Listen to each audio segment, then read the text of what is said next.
সম্মানিত ভাই এবং বোনেরা, আজকে যখন এই আলোচনা আমরা রাখছি, তখন আমাদের দেশে তথা বিভিন্ন দেশে ভেজালের সয়লাব চলছে। আমরা মুসলমানেরাই নানাবিধ উপকরণ যা স্বাস্থ্য হানিকর, তা দিয়ে মানব স্বাস্থ্যকে আমরা হুমকির সম্মুখীন করে তুলছি।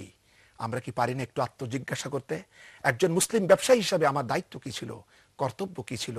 আমি আখিরাতের সেই সুমহান লাভের মোকাবেলায় দুনিয়ার সামান্য তুচ্ছ লাভ অর্জন করতে গিয়ে আমি আমার বিবেককে কিভাবে বর্জন করছি?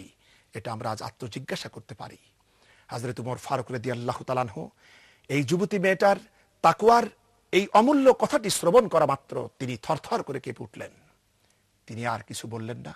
তিনি ফিরে চললেন নিজ বাড়িতে, গিয়ে তার বিবাহযোগ্য পুত্র হযরতে আসিম রাদিয়াল্লাহু তাআলা আনহুকে ডাকলেন। ডেকে বললেন, আসিম, আমি আজকে দূরে বেড়াতে গিয়ে দেখতে পেলাম অমুক জায়গায় অমুক গোত্রে একটি বাড়ি আছে, একটি ঘর আছে, সেই ঘরে একটি কুঁড়ে ঘর। সেখানে গিয়ে শুনতে পেলাম এই ঘটনা, ওই বাড়িতে একটি মেয়ে আছে খুব ভালো। তুমি খোঁজ নিয়ে জানো, মেয়েটার যদি বিবাহ না হয়ে থাকে তাহলে তুমি নিজের বিবাহের প্রস্তাবটা দিয়ে এসো। সম্মানিত ভাই এবং বোনেরা, হযরত উমর ফারুক রাদিয়াল্লাহু তাআলা আনহু এই মেয়েটির সন্ধান যখন ছেলেকে দিচ্ছেন এবং ছেলের সাথে তার মেয়েটার বিবাহের সিদ্ধান্ত যখন নিচ্ছেন, তিনি দেখলেন না তার বংশ কি, তিনি দেখলেন না কত টাকা পয়সার মালিক তারা, তিনি দেখলেন না তার সৌন্দর্য চেহারা কি রকম। তিনি কি দেখলেন? তিনি দেখলেন শুধুমাত্র মেয়েটির তাকওয়া। এটাই হচ্ছে একমাত্র আসল অলংকার মানব জাতির জন্য। এই তাকওয়াই যদি থাকে তবে সেই সংসারে শান্তি এবং রহমতের ফলগু ধারা প্রবাহিত হতে পারে। হযরত উমর ফারুক রাদিয়াল্লাহু তাআলা আনহু তাকওয়ার গুরুত্ব দিলেন এবং ছেলে পরদিন সেখানে গেল এবং সবকিছু জানার পর হযরত উমর ফারুক রাদিয়াল্লাহু তাআলা আনহু এই মেয়েটার সাথে তার পুত্রের বিবাহ দিয়ে দিলেন। আল্লাহ রাব্বুল আলামিন এই তাকওয়ার প্রতি হযরত উমর রাদিয়াল্লাহু তাআলা আনহু গুরুত্ব দেওয়ার কারণে এই মেয়ের পেটে পরবর্তীতে যে মেয়ে হলো, তার পেটেই জন্মগ্রহণ করলো জগৎ বিখ্যাত ফারুকে সানি হযরত উমর বিন আব্দুল আজিজ রাহমাতুল্লাহ আলাইহি, যাকে ইসলামের ইতিহাসে দ্বিতীয় উমর এবং খোলাফায়ে রাশিদিন বলা হয়।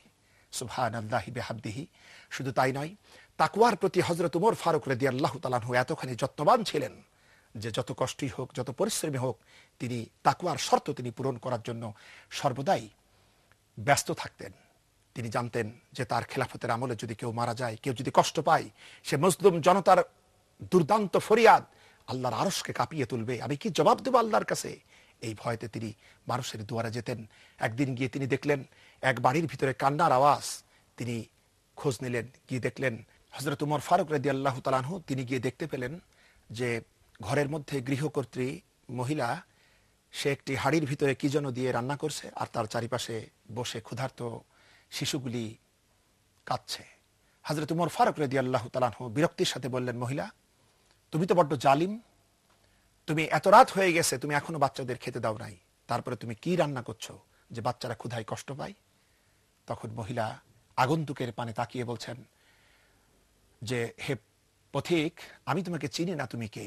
তুমি আমাকে জালিম বলতে পারো না। তুমি তো জানো না আজকে কদিন হলো আমরা এখানকার লোক না, বাইরে থেকে এসেছি মদিনায়, মদিনা সরকারের সাথে দেখা করার জন্য। আমরা দেশে দুর্ভিক্ষ শুরু হয়েছে, আমরা ক্ষুধার্ত, কিন্তু আমরা এখনো মদিনা সরকারের কাছে পৌঁছাতে পারিনি। এখানে কয়েকদিন আমরা অবস্থান করছি, ক্ষুধায় আমরা কষ্ট পাচ্ছি, আমাদের কারো পেটে কোনো দানা পানি নাই। এই অবস্থায় প্রতিদিনই যখন সন্ধ্যা হয় আমি আমার সন্তানদেরকে বলি যে আরেকটু পরেই তোদেরকে খাওয়াবো, আরেকটু পরেই তোদেরকে খাওয়াবো। এভাবে আমি অপেক্ষা করি যাতে বাচ্চাগুলি ঘুমায় যায় কিনা। এইভাবে প্রতিদিন আমি তাদেরকে ক্ষুধার্ত অবস্থায় ঘুম পাড়াই।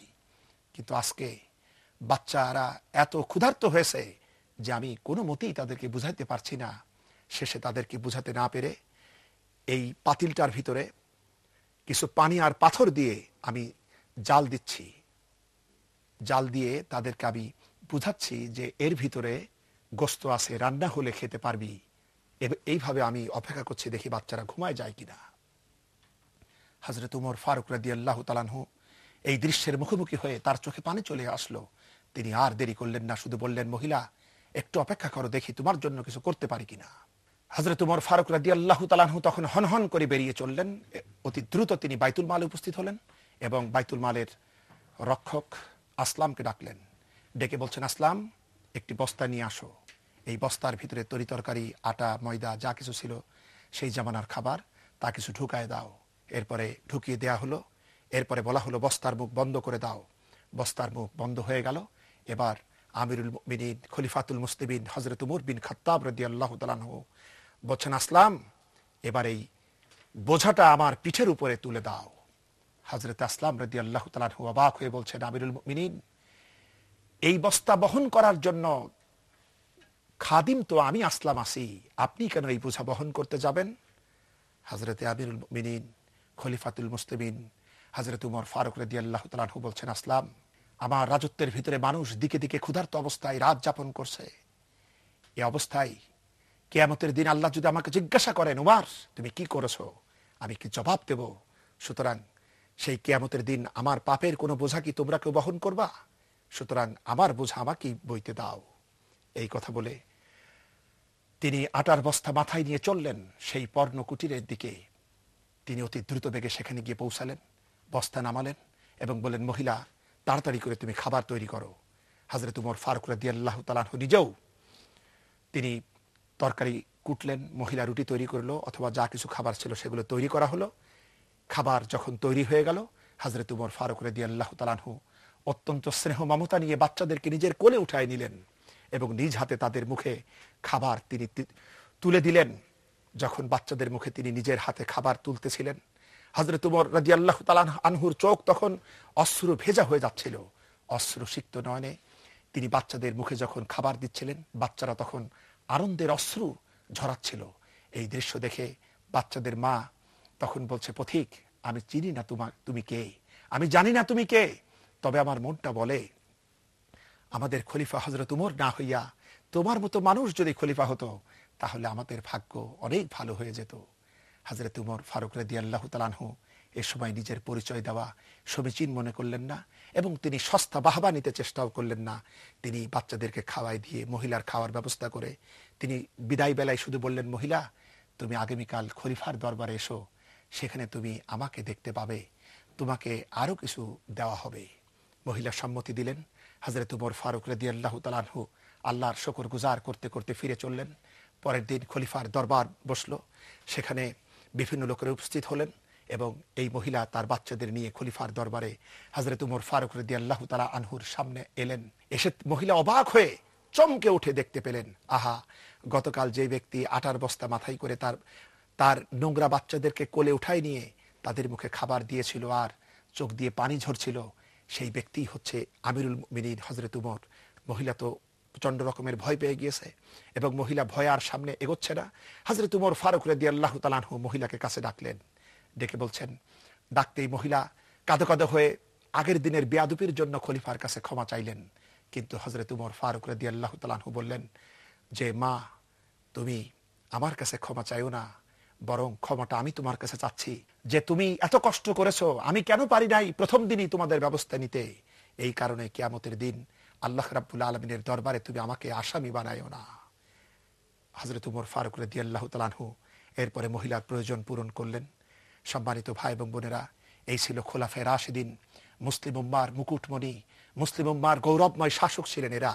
আজ আমাদের নেতৃবৃন্দ, আমাদের শাসকবর্গ যদি হযরত উমর ফারুক রাদিয়াল্লাহু তাআলা আনহুর এই আদর্শ থেকে নিজেদের আচরণকে সংশোধন করতে পারেন, তাহলে অবশ্যই বিশ্বে আবার শান্তি আসতে পারে, এতে কোনো সন্দেহ নাই। এজন্য হযরত উমর ফারুক রাদিয়াল্লাহু তাআলা আনহুর আলোচনা যেমন আমরা শুনবো, পাশাপাশি নিজেও আমরা এর চর্চা করব, আমরা পড়ব।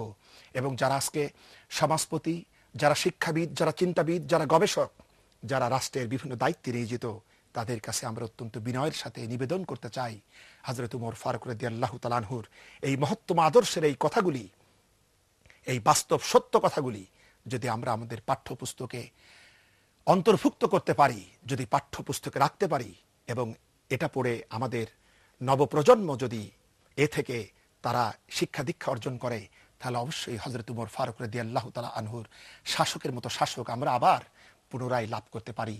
তাহলে মুসলিম উম্মার দিকে থেকে আজকে যে যন্ত্রণা, আজকে যে হাহাকার, মুসলিম মানুষের যে বুক ফাটা আর্তনাদ, তা দূর হয়ে গিয়ে অবশ্যই পৃথিবীতে আবার খোলাফায়ে রাশেদার সেই সুন্দর সোনালী খেলাফত প্রতিষ্ঠা হতে পারে। আল্লাহ পাক আমাদেরকে এটা বুঝেই আমাদের ব্যক্তি, পরিবার, সমাজ, রাষ্ট্রকে গড়ে ওঠার সুযোগ করে দিন। আমরা সকলেই পড়ি আমিন। আখিরি দাওয়ানা আনিল হামদুলিল্লাহি রাব্বিল আলামিন। আসসালামু আলাইকুম ওয়া রাহমাতুল্লাহি ওয়া বারাকাতুহু।